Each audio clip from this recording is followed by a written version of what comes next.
Hello, everybody. Can you hear me? Welcome to the episode 7 review. How is the audio? How are we all? How we doing? Huh? Crispy Twist in the house. Indeedy. I think everyone is slowly trickling in. How was your Sunday morning? How was your Sunday night? Wherever you may be, welcome.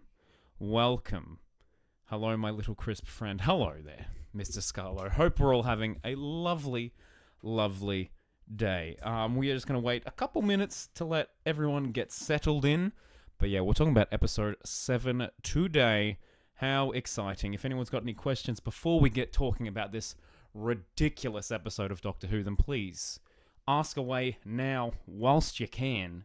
Thank you very much. What did I think of it? Well, that's what you're going to find out in this stream, in this beautiful stream that should last just under an hour. So get excited. Hello. I am the Dark. Well, so is Sutek, apparently. Legend of Ruby Sunday changed my ratings for all of Season 1 as this episode showed how good RTD can be. So Space Babies is now a 2 out of 10. Yeah, look, I don't understand how Space Babies exists either, so I agree. James has said, how's your week been? Got a new job, so that's good. It's been pretty good. Have I heard of Sutek before watching? Yes, of course I have. That's another thing that I want to talk about during this review is Sutek. Because that very much was spoiled for me. But that's okay. We could talk about that in a second. Let me just check something really quick. Are you being cheeky? Huh? Don't worry. I thought you were at the door. Yeah. See. Sorry. Okay. Sorry, there was somebody at the door. Well, I thought somebody was at the door, but they weren't. Okay, here we go. Everyone, I'm back. Spoiled via the internet? Surely not. Yes, I know. Crazy that me being a Doctor Who YouTuber meant that things got spoiled for me. Crazy how that could have happened. Alright, I think enough people are here. How many people are here? Way too many. Oh my goodness, there are a lot of people in this chat. Okay. Well, let's get going. Ladies and gentlemen, let's talk about the legend of Ruby Sunday.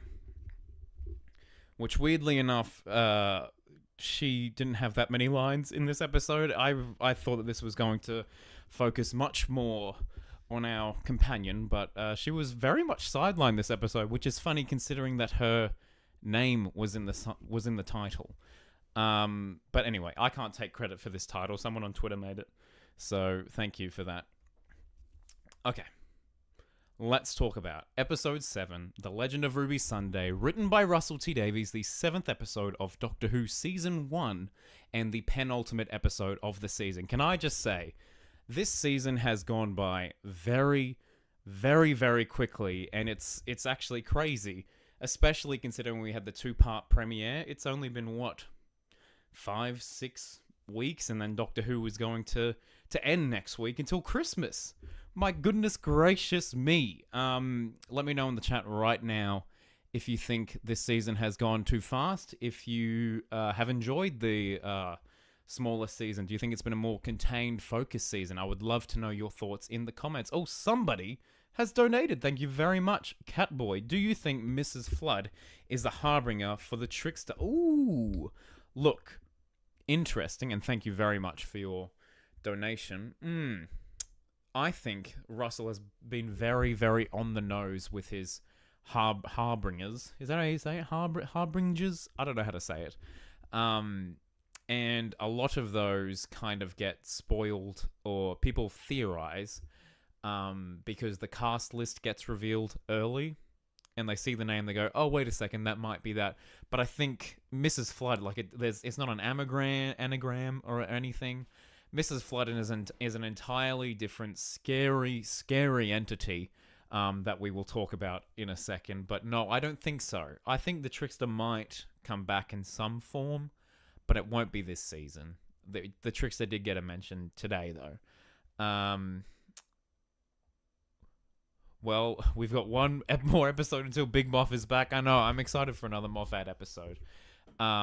Ethan has said, I'm really hoping for a return to the 10 to 12 episodes, if I'm honest. Yeah, it's happened so quickly, hasn't it? This season has just absolutely flown by. It's ridiculous.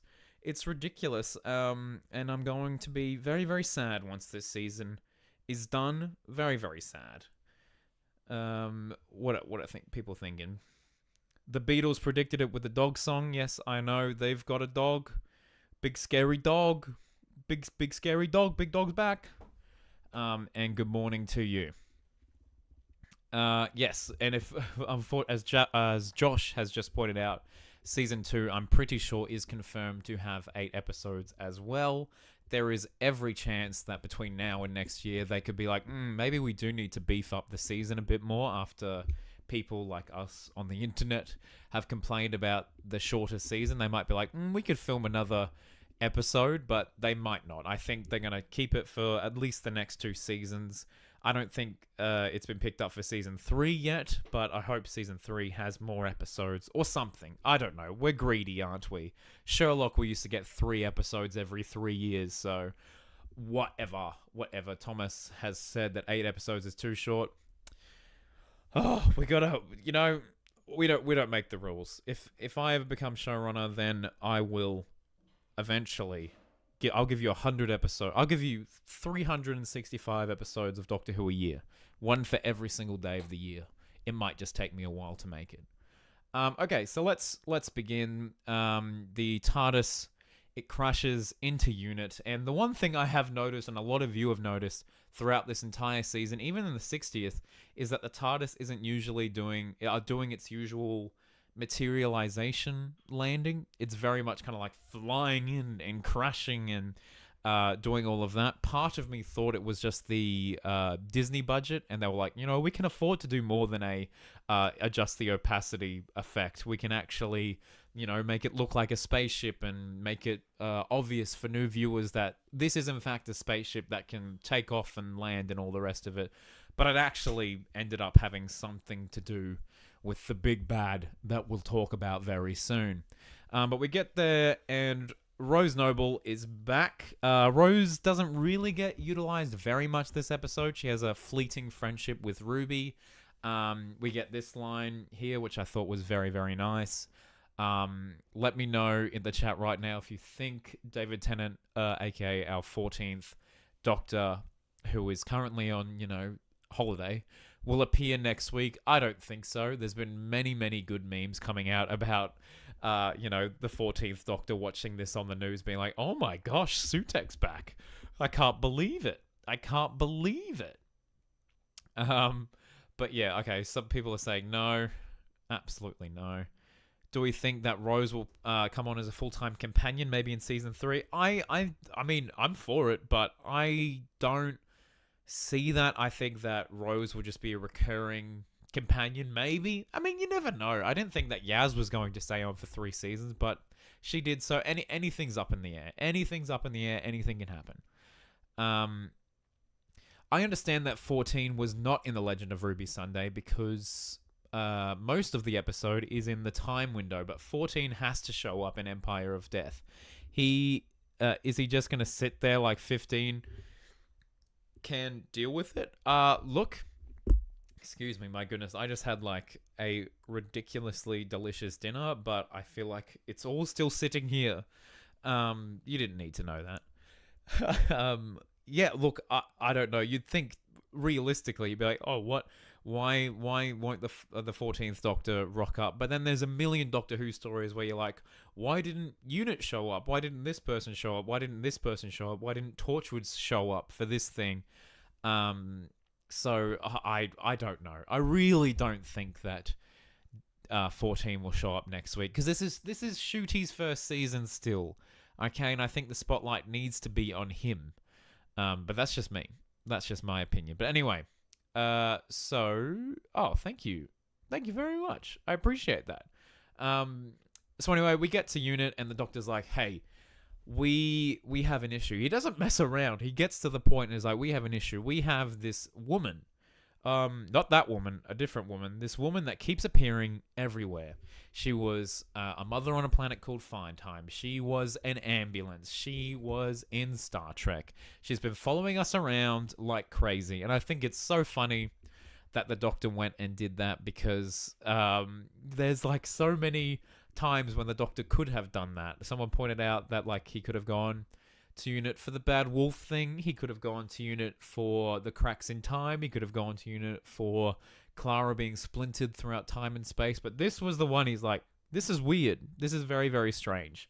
And I will say the actress who plays Susan Triad, whose real name is Susan Twist, I think is a phenomenal actress. I think she did a really, really good job, and especially given the range of roles she's been playing, I think she's having so much fun with it. But yeah, so anyway, he's like, "What's her deal?" And then Unit's like, "Well, we already found her, and Mel's already on the inside, and apparently she's really, really nice." The mystery intensifies. But then they're like, "We have this other mystery. Could be unrelated, could be related. But we want to find out who Ruby's birth mother is." So I think who's the new actor? The young actor that was going to be the voice in Space Babies. I can't remember his name. He's filling in as the scientific advisor. But he had just a really good line where he's like, "So you've got a woman that you keep on seeing and a woman that you've never seen before. Is it the same person?" And that's what I want answered. And it's still not very clear. This episode is very much still set up. Yes, Lenny Rush. Thank you.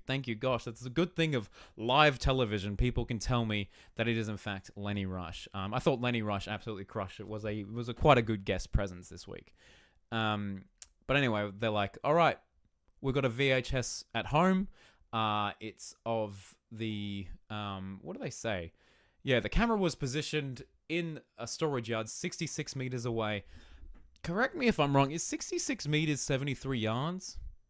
Is that a thing? I'm gonna look that up. I'm gonna look that up right now, actually, because if it is, that's a funny detail. 66 meters converted to yards. It's probably not.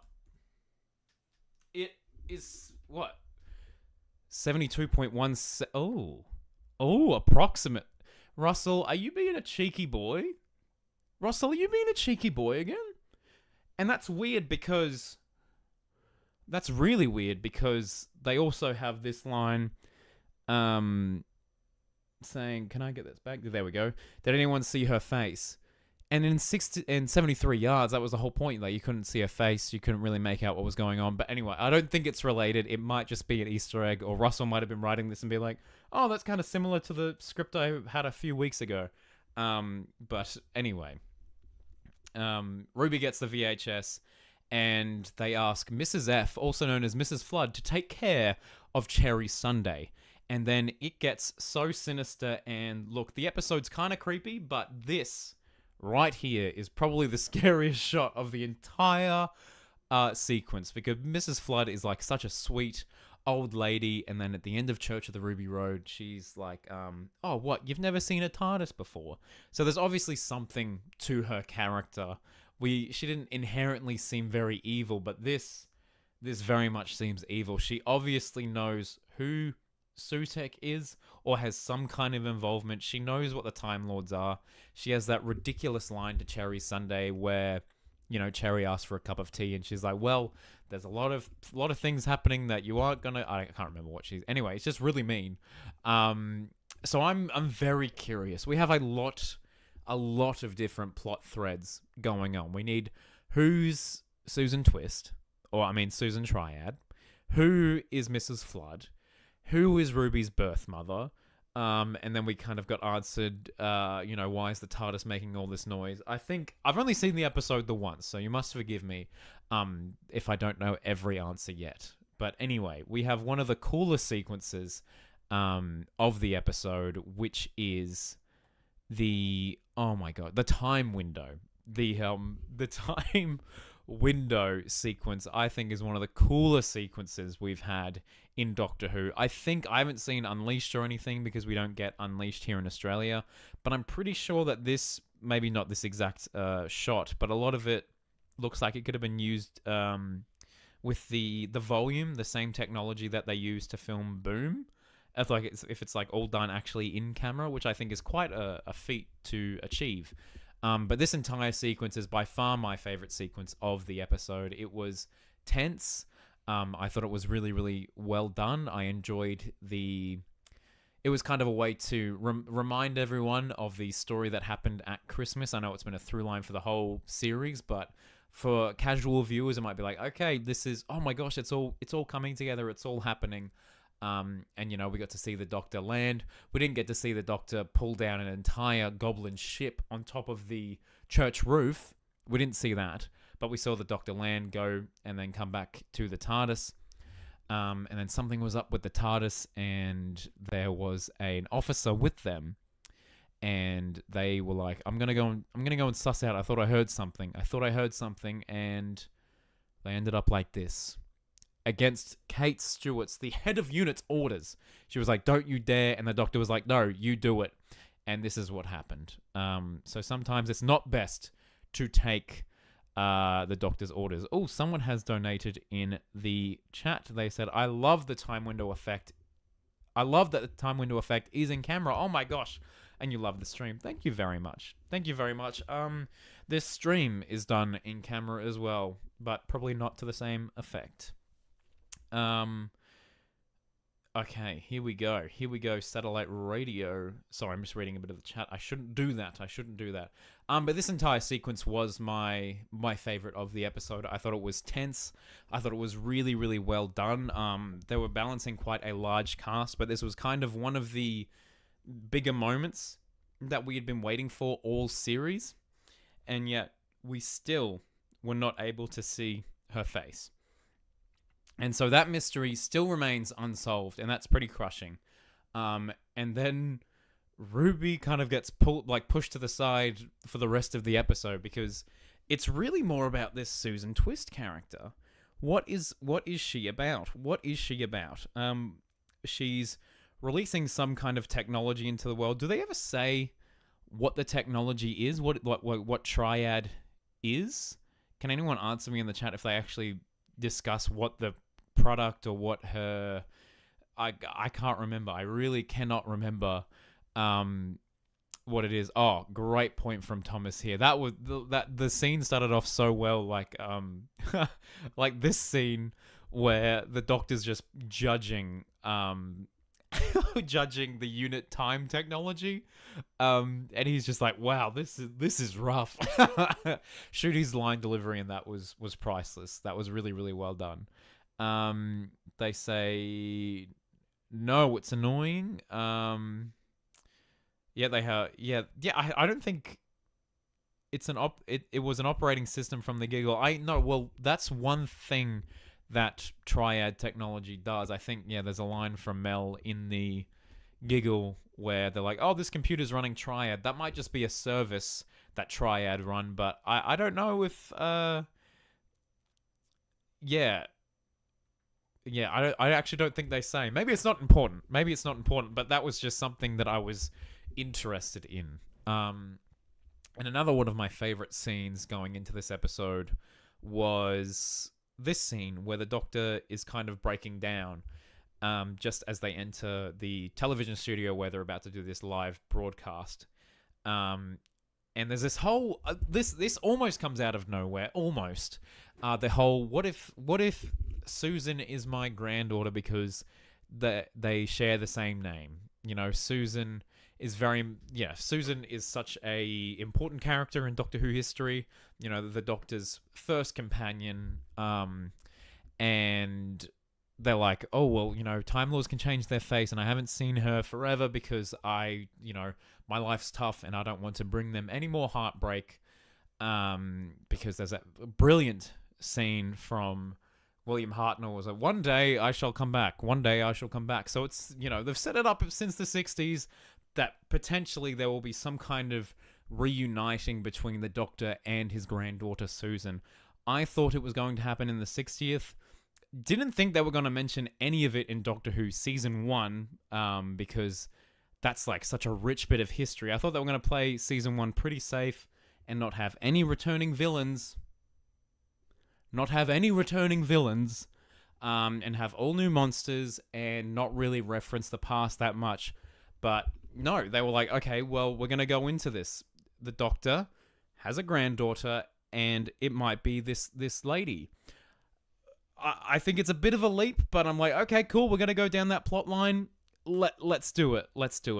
And yes, great point. And there was also a scene where they checked if Susan Tryhad was human, and she was, even though by the end of the episode she looks like this. So I'll get into that, but there's a lot of answers to come still, and it's quite hard to judge this episode just on part 1, because we really need part 2 to kind of justify if all of this build-up is kind of worth it or if it's not. I think we are promised a lot of answers next week, and it's been a while since we've had a Russell T Davies finale, but he's quite good at the setup. I just really hope he delivers on the final punchline. Let's see what happens. But anyway, we get in there. Mel's quite a good presence this week, actually. She's really... I hope she gets a raise at UNIT because she's doing her job flawlessly. She infiltrated this thing. She became close with Susan. And in this scene, she's like stood over here somewhere. And the Doctor's having a breakdown. I can't remember what exactly she says.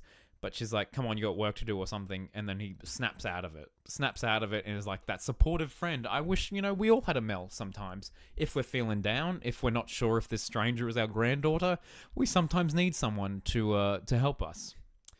Larry has given us a description of all of the mysteries. There was 4 mysteries going on this whole episode. Susan Tryhad, the God, Mrs. Flood, and Ruby's mother. I mean, it was a great episode because they balanced all 4 plot arcs perfectly. I wouldn't say they balanced it all perfectly. I mean, Mrs. Flood's very much gets sidelined immediately, right at the start of the episode. The Gods is kind of like a season-long thing that I suspect will kind of become more of a thing. I don't know if this is the final Gods thing it is. Maybe this will be the one kind of supernatural series where they go into the mythology of gods and stuff. I really enjoyed that scene where I don't have any pictures, but the Harbinger just before they reveal the big reveal, where is it Harbinger lists all the gods, and they mention the Trickster, and they mention the Toymaker and Maestro. It was really cool and kind of a nice background detail if you have been watching. If the Disney Plus era of Doctor Who was the first time you're watching Doctor Who, you'd be like, oh my gosh, I picked up on the Susan Twist thing, but I didn't realize all the God stuff. That's really cool. But then, my goodness, oh my gosh, so many donations. Hang on. Hold on. Thank you for the donation. What have you said? There's a plot hole. The Doctor saw the Master on a screen and recognized him.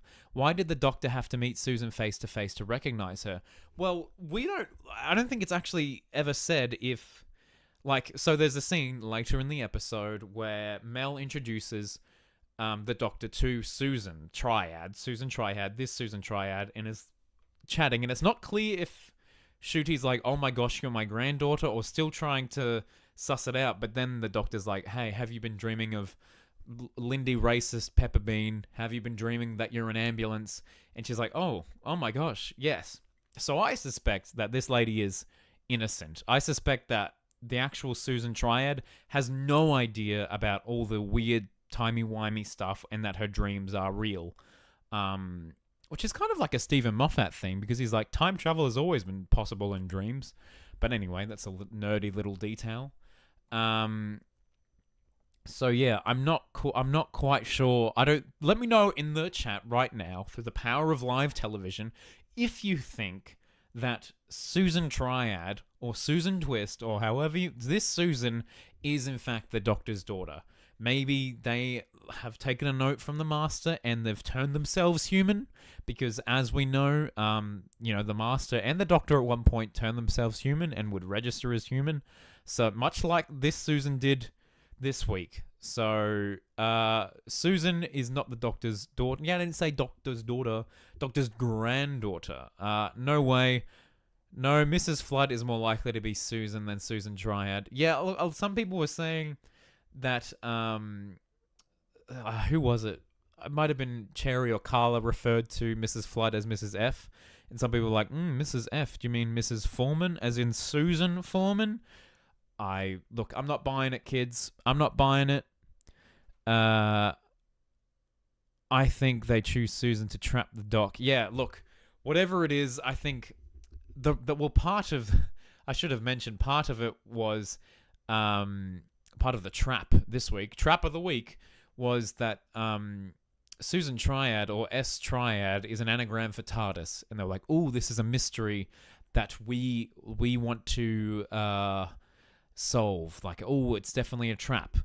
And I think it's really, really funny because as soon as the first promotional pictures for this episode came out and it had S Triad, all of us on the internet were kind of like, oh my gosh, rearrange those letters, it spells out TARDIS. And we thought we were so clever, and then they say that in the first 5 minutes of the episode and are like, yeah, we saw that, it's pretty obvious.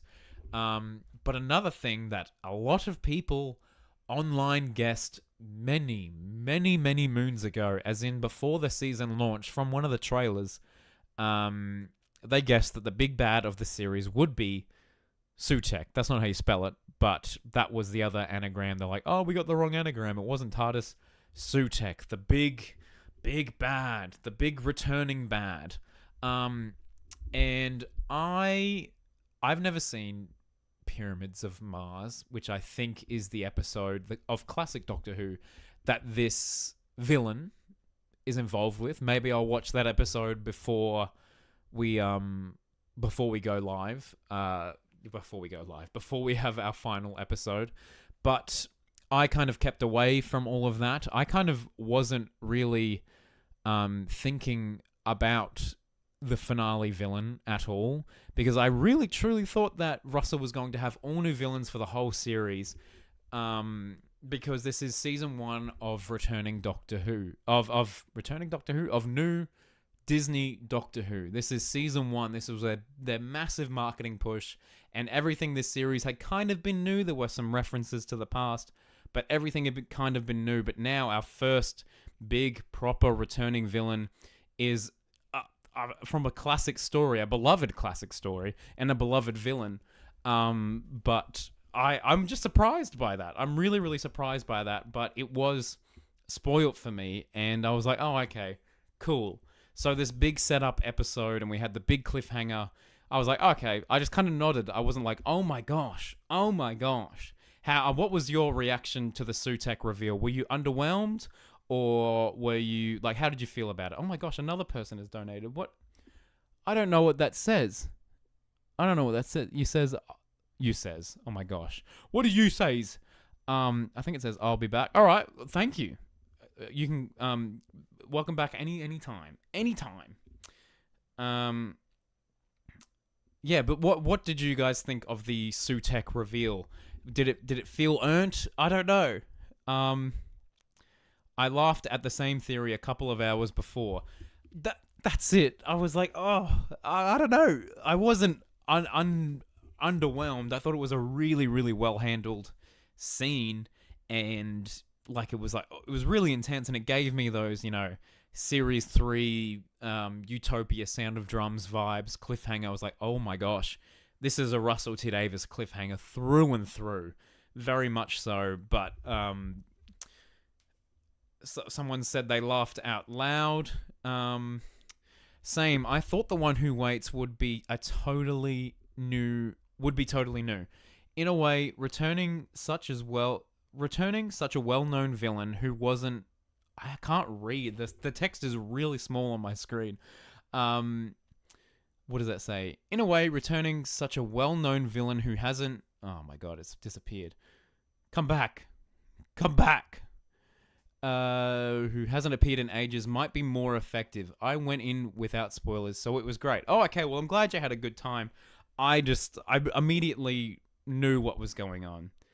The dog CGI was not very good in comparison to other Doctor Who CGI. I didn't mind it as much. Maybe they could have let the scene darker, but I thought it was quite good. I'm not that fussy. I thought it was pretty cool. The more practical stuff, like this one, was scary. It was a very Russell cliffhanger. Couldn't have said it better myself. In fact, I did say that. Sutekh reveal was crazy. I was hooked the whole episode. Yeah, look, that's something I should also mention. This episode is very much just setup after setup after setup, and I don't think it will age well on repeat viewings after next week, after we get the finale. But it kept me intrigued. I wasn't bored at all this episode, but it just kind of felt like we were going through the motions. We're like, yep, Mrs. Flood. Yep, we still don't know who Ruby's mother is. Yep, the doctor's nervous. We get the Sutekh reveal. I felt like maybe I could have written like a synopsis as to how I thought the plot was going to go, and it would have been that exact same synopsis. But it's fun to watch. It's very, very fun to watch.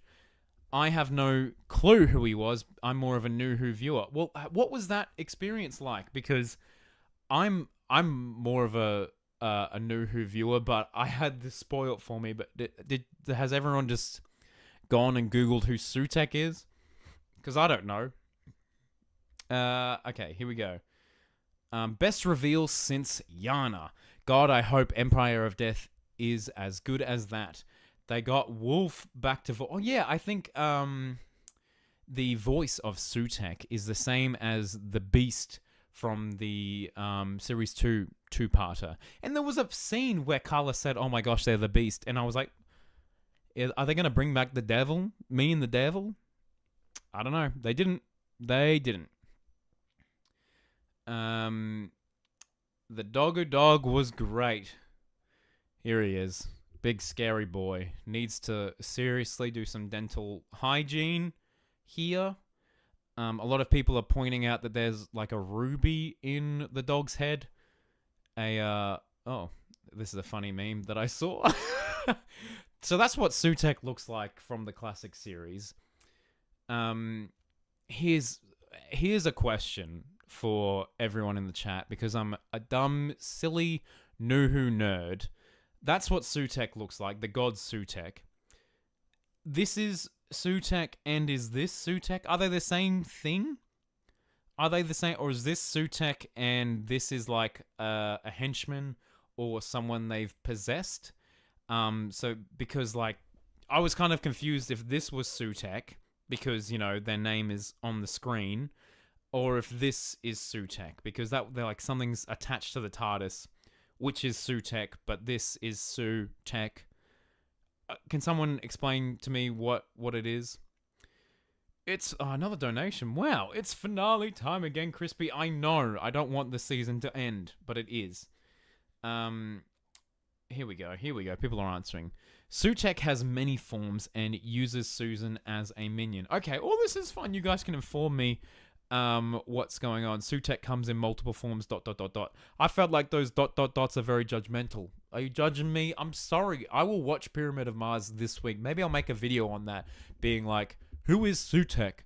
And it might get 1 million billion views. Susan T is the your dog is Sutekh. Very good. Okay, cool. Can someone explain to me what Sutekh is exactly? What are they? They probably say in the episode, but who is Sutekh? What are they the god of? What do they do? What did they do in the Pyramids of Mars episode? Someone let me know, pretty please. A dog. Thank you. God of Death. Oh, God of Death. That's not good. Empire of Death next week. Someone has just said that he's a very good boy. Yeah, he's a good boy. He's the best boy. He's a good boy. Okay. Well, that's cool. And then the episode ends and it gets your typical Russell T Davies to be continued. So unfortunately, I kind of left this episode. I was just kind of like, woo! Yeah, I don't know. I felt like maybe I should have waited to watch this episode at night. You know, weirdly enough, I've been very, very privileged to be able to watch this episode at like first thing in the morning, like 9 a.m., right after I'm having my brekkie. And you guys in the UK are either staying up late, like to midnight, and then watching this on your iPads in bed, or you're watching this when it airs at nighttime in like on BBC One. I feel like this episode would have been a really fun experience being up at midnight and watching it, because I don't know, there's something about watching Doctor Who really late at night. But yeah, anyway, I just purely because I knew the twist. I knew the Susan twist. So yeah, anyway, my goodness, so many donations. Thank you, Entertain House. Did you notice Mrs. Flood has a shiny gold tooth? And the Masters theme played at the end. They said no Master this year, but I don't think they're doing the Master. I don't think, but where's your golden tooth, huh? Where's your golden tooth? Sutek is the trickster's dad, and thank you for the donation. My goodness. Is that confirmed? Or are you just saying that? Because I'm all for it. I don't think they're doing the Master this season. I really don't. If they do, Empire of Death has a lot to do. Empire of Death has quite a lot to do. How do you guys feel that in a series of all original villains, everything like that, that this is, season 1, the big Disney Plus, let's make it, go bonkers in the US. How do you feel about the fact that the big villain is a returning villain from classic Doctor Who? That, this Sutek reveal really doesn't mean a lot to any of the new viewers. It's not something that they've set up. The only thing they've kind of set up is the gods, and they've said that this is the god of all gods. But this is like, oh, cool, what a cool like name reveal. But for us Doctor Who fans, we're like, oh my gosh, how much fun. But yeah, but what do you guys think about Sutek? You guys are saying, it's fine. It's really an unknown villain. If you don't get the reference, then skill issue. Yes, Seb, I am skill issued. I think RTD wants to bring back really old villains like Sutek who have only appeared once on screen, then that's great. Yeah, maybe Russell's got a whole laundry list of villains. He's like, they didn't really get much time. Let's do that. Mel... was a companion that just kind of had a reputation for screaming. Let's chuck her in New Who and make her one of the more interesting returning New Who companions. I absolutely love the return of Sutek. Amazing. I don't mind it because Series 1 reintroduced the Autons and Daleks as well. I trust Russell to hopefully get this right too. I'm just keen for next week because this episode, at the moment, it's higher up on my tier list ranking, but it's not the top. I'm really like, if they stick the landing, then maybe it will be. Maybe it will be one of the top episodes. But for now, I'm kind of like, let's see what happens. He creates minions, so you're telling me Sutek is Gru? Minions Rise of Gru? Minions Rise of who? Think about that for a second. Oh my gosh, Nick, you telling me that Mel is going to die next week. I really don't want that to happen. I quite like Mel in this new series. She seems to be a companion that the Doctor actually listens to. It's nice. What's better, Series 1 or Season 1? Gosh, alright, you guys in the chat, go. Answer that one. Answer that one if you will. I'm gonna say... that's tough, actually. Well, we haven't seen all of Season 1 yet. But as of now, I'm going to go Series 1, but I've really enjoyed what Season 1 has done thus far. We'll see how they stick the landing. Yeah, there we go. Someone said Season 1, 1963. Yeah, that's the real Season 1. Absolutely. We got a lot of people saying Series 1, Season 1 for me. What's better, Series 1, Season 1, or Season 1? Oh my gosh. And then, I think probably they're going to reboot Doctor Who again in the next however many years. So there's going to be at least, before the show officially ends, which I hope it doesn't, touch wood, but if it ever does end, I would love to know how many Series 1s they do. But yes, okay, so The Legend of Ruby Sunday, I'm going to give, for now, about a 7 out of 10. I think it was, it was very tense. They had a lot of setups. They had a lot of payoffs for an episode called not Big Dog's Back, but The Legend of Ruby Sunday. Ruby's really pushed to the side here. I would love to know how many lines Ruby actually has this episode compared to the other episodes this series. But Ncuti's great in this, and it feels like something's about to pay off. We just kind of have to see where it is. The direction was fine this week. The direction was a real standout in this scene in particular. But I don't know. For me, it kind of felt like we were going through the motions. So if next week pays off, I'm gonna bump this up to an 8. I'm gonna bump this up to an 8, maybe an 8.5. But if it doesn't, then I feel like this story, for me, might be a bit. But wow, you guys are really loving this story. 9 out of 10, 9 out of 10, 9 out of 10. It's a 9 from me, dog. 9 out of 10. Need to rewatch. 9, 9.5. Finally, someone agrees. 7 out of 10, 8 out of 10, 8, 9.5. I thought it was a great setup. Wow, 9.5. You think this is almost a perfect episode of Doctor Who? Wowee. Oh wow, here we go. This is cruel. If it was Moffat writing this finale, then next week wouldn't land. I have faith in RTD. Look, this might be an interesting discussion. Moffat's 2-part finales, sometimes his second part doesn't necessarily land, but I think that's also maybe the case for... Nah, Russell's definitely better at the 2-parter. Is he? I'm not going to get into that, actually. We could be here for another 3 hours talking about that. But you know what? There is something we can do. How about we go and look at the Next Time trailer? Because here in Australia, I'm not sure if it was the same for everyone else. But on Disney Plus, there wasn't a Next Time trailer.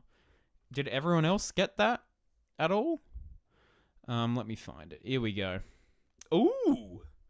Let's go through the Next Time trailer. How do I make it a bit better for everyone?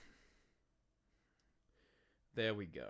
There we go. Okay, here we go. Here we go. Oh my gosh. Oh my gosh. Is that the 14th Doctor? Is that the 14th Doctor right there? If I hadn't already been on the internet, I'd be like, oh my gosh, they actually are bringing David Tennant back. But that is not David Tennant. That is the Harbinger. People are saying it's the Harbinger. It's actually very hard to tell. It would be funny if it was David Tennant. Oh, did someone else donate? Someone said I missed Catboy's donation. Where did you donate? I can't see it. Oh, here's Catboy. Oh, sorry, mate. Sorry, Catboy. Thank you again. Here it is again. The TARDIS is now being held prisoner by Suketh Dog. And then how long has it been like this from the 60th? That's an interesting thing. The whole TARDIS groaning, it was quite an unsettling noise, has kind of been set up from, I think, Wild Blue Yonder. As soon as they land, they're like, "Oh, that's different. That's new." So since then, Sutekh has had to sit through Space Babies, which, my goodness, they've had to sit through watching the, God of Music. They've had to sit through the Doctor being on a landmine. Had to sit through 80 years on top of a Welsh cliff top. And yeah, so Sutek's just been chilling. The one who waits, quite literally, has just been chilling on the TARDIS. I'm not quite sure what it gained from waiting so long. I think maybe that's something they could have delved into a bit more because, you know, The One Who Waits is quite a menacing title, but I'm like, why did you wait? You could have, like, got the Doctor or got your revenge or got whatever in Wild Blue Yonder. Why did you wait? Could someone let me know what they think about why they wait? Oh my gosh, that's funny. That's funny. Catboy, you were the one who waited the whole time. Congratulations, you're the one who waits. Let's go through this trailer, shall we? Cool shot here. Let's put the captions on. They said, I am the night. Here's sand going through the town. I think that's a Sutekh thing. I am the night, the terror. The earth is dying. There's the earth not looking too great. So, obviously we are having a season 2, and hopefully, unless there is some like parallel world nonsense going on, they are going to fix the earth in the end, as they do. How are they going to do it? I don't know. And then we get Ncuti here crying. Here's the big thing. Oh, is this the memory TARDIS? Probably. It's snowing again. Oh, we're back. That's interesting. We're back in the time window. Ooh. Ooh. With Mel. Oh, whoa. I haven't seen this shot. Is that Earth? Interesting. Ruby's scared in the TARDIS. Ncuti is the last of the Time Lord. Okay. Very quick trailer. Ooh. Next week is going to be very interesting. Okay. Wow. All right. Let me go back to the chat. I've been ignoring you. I apologize. And all of this is because Salt. Yes, if... But is it? That happens later in Wild Blue Yonder. So Wild Blue Yonder, the TARDIS groans at the start, implying that there is some kind of supernatural entity, aka Sutekh, attached to it, which is a god. And then in that episode, the Doctor invokes a superstition into the universe, on the edge of the universe, with the salt thing. And the Doctor's like, that was probably a bad call because, you know, when you're at the edge of the universe, there's a lot of things at play, and things can happen if you mess with that too much, apparently, because it's a sci-fi show. So the salt happens after the first time we hear the TARDIS groaning. But, you mean, you know, it's a show about time travel, so what do I know? Because of Donna's coffee that... Yeah, look, all of these events have happened because Donna can't hold her bloody coffee in place. That's really funny. That's actually really funny. Oh, Saltech. That's great.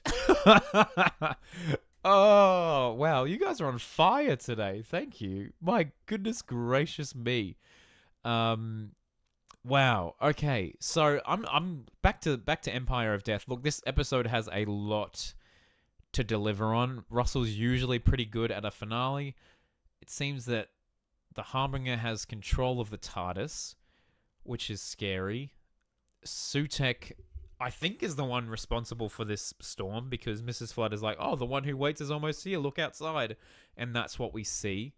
I wonder if this is, like, is this, you know, causing all kinds of destruction? Is this going to, like, devour people and buildings?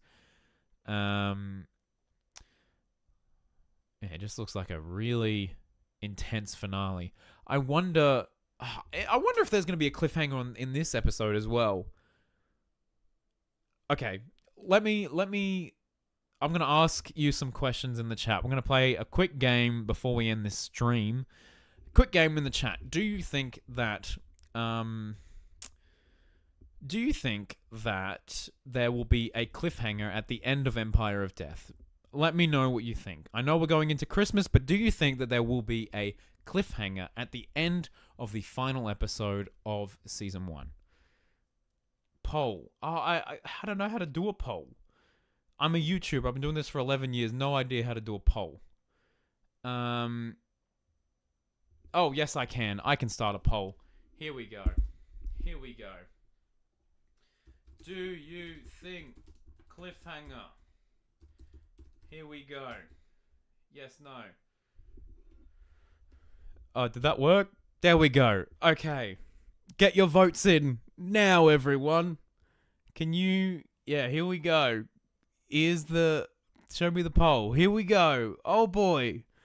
And it's hot on the tails. Here we go. Yes is in front at 54%. No is going 45%. Yes has a slight lead. It's growing. It's growing. Oh, boy. Yes is absolutely winning. No is taking the fall here. I can't do one of those. You know, what do you call them? The race, the auction type speak. I can't do that. I can't even speak properly. Okay, so half of you think yes, half of you think no. Yes, just winning ever so slightly. Okay, fun. Let's do another poll. What else can I ask? I'm going to ask 78 votes. And my goodness gracious me. Someone has donated and they have said... What have they said? I think it will be revealed that everyone... I need a bigger monitor. I think it'll be revealed that everywhere the trait is has gone, there was Sunbar Earth will have been destroyed by Sutek Sand. You think everyone's gonna die from the sand? Well, how are we gonna progress the story? The Doctor's gonna have to fix it somehow. Actually, that's a good point. All right, here we go.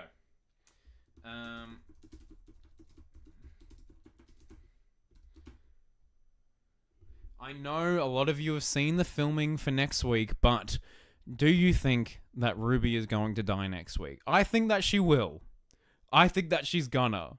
Even though she's in the next series, I think that she's actually going to die next week. In some form.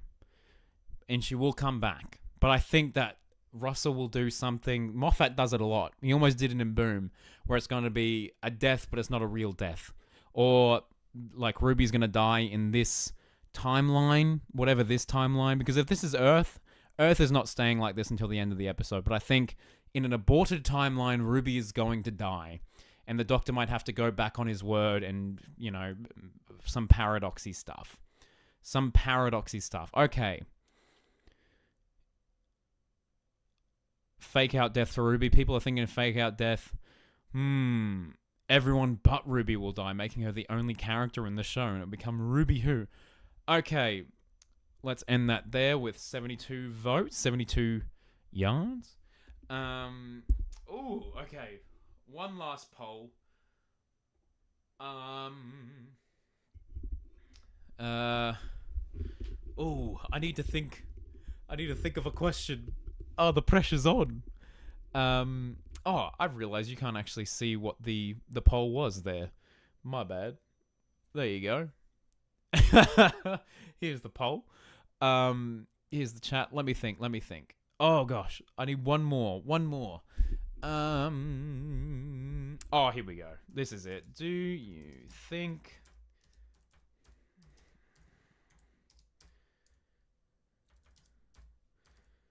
This is a big one that my co-host, Troy, will definitely want the answer to. Here we go. Do you think that the 14th Doctor will appear next week? What do you think? Let me know. Oh gosh, here we go. No has the lead with 78%, but it is going down very, very slowly. Down to 67%. 32% are saying yes right now. People are saying absolutely not. They can't do it. Troy is wrong. No 14th Doctor spin-off. There will be no 14th Doctor spin-off. If anything, they're setting up Kate to get a unit spin-off. No is still very much in the lead. We are going with 75 votes. We're going to 79 votes right now. We're going to 80 votes. Can we get over 100 votes in the chat? Please, everyone, call your family, call your friends, get them to vote on this poll. We will not be resting until we get 100 votes on this poll. It is getting absolutely crazy in this chat. My goodness, I don't know if there's going to be 100 people watching this stream right now that can vote. Maybe you're in a position where you're watching this on public transport and you can't access the chat so you can vote. We've been doing this for a whole minute and we are only 13 votes away from 100 votes. Let's get this thing on the road. Maybe we can't get it. I just really wanted to see if we could get 100 votes in the chat. I think we actually might do it where, it keeps fluctuating. It very much keeps fluctuating. Come on, 95. Let's do it. Come on. We can do it. Get to 100 votes. 177 people are watching. You're joking. I'm just being an absolute fool for 177 people. Oh, come on. Get to 100. Get to 100. We got to 100. Ladies and gentlemen, thank you so much. Can we get some bennies in the chat? Can we get some clapping hand emojis? Well done. Well done. Let's go. Thank you so much. I can't believe that. I can't believe that. We're going to end. Yeah, there we go. There we go. That's the interaction we're looking for. People say, is it hard being a YouTuber? Not on days like today. Not on days like today. Wow. Okay.